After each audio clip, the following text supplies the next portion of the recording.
आदिल सिंह बोपराय, सरकार अगर खुले मन से बात कर रही है और इस तरह की जानकारियां मिल रही हैं कि वो कुछ संशोधन कर सकती है, तो क्या किसान भी अपनी मांग से फिर पीछे हटेंगे? क्योंकि दोनों को किसी एक पॉइंट पर तो आना पड़ेगा रास्ता निकालने के लिए।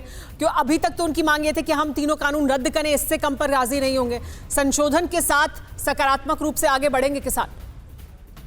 देखिए सुमेरा जी, मुझे नहीं लगता भारतीय जनता पार्टी अपने अहंकार छोड़ेगी, और मुझे ये भी उम्मीद नहीं है कि इस चर्चा से कोई समाधान निकलेगा, क्योंकि भारतीय जनता पार्टी अब एक उद्योगपतियों की सरकार बन चुकी है। जहां तक मेरे मित्र सुदेश वर्मा जी बिंदुओं की बात कर रहे थे, मैं इन्हें बिंदु बता देता हूं। सबसे पहले किसान चाहते हैं कि एक एमएसपी को लीगल राइट बनाया जाए।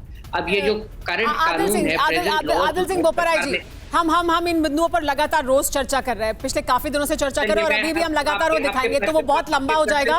लेट्स गो फॉरवर्ड, आगे की बात करते हैं कि क्या किसान भी कुछ झुकने के लिए और आगे आने के लिए तैयार है बातचीत के लिए। जी देखिए मैडम, भारत सरकार को ये कानून रद्द करना जरूरी है और ये किसान के हित में है।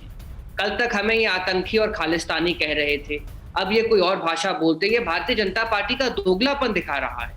अगर ये सच्चे मन से किसानों के साथ समाधान निकालना चाहते थे तो हमारे पे लाठियां क्यों बरसाई, टीयर गैस क्यों बताया?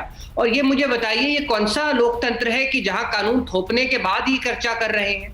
चर्चा तो कानून लाने से पहले करनी चाहिए ना। ये मोदी जी का जो नया मॉडल है लोकतंत्र का, ये देश पे कानून थोपते हैं, लाठीचार्ज करते हैं, टीयर गैस चलाते हैं। रद्द करने के अलावा कोई रास्ता नहीं है, रद्द करने के अलावा कोई रास्ता नहीं आपके मुताबिक। फिक्र आपकी, सोमवार से शुक्रवार रात 9 बजे सिर्फ TV9 भारतवर्ष पर।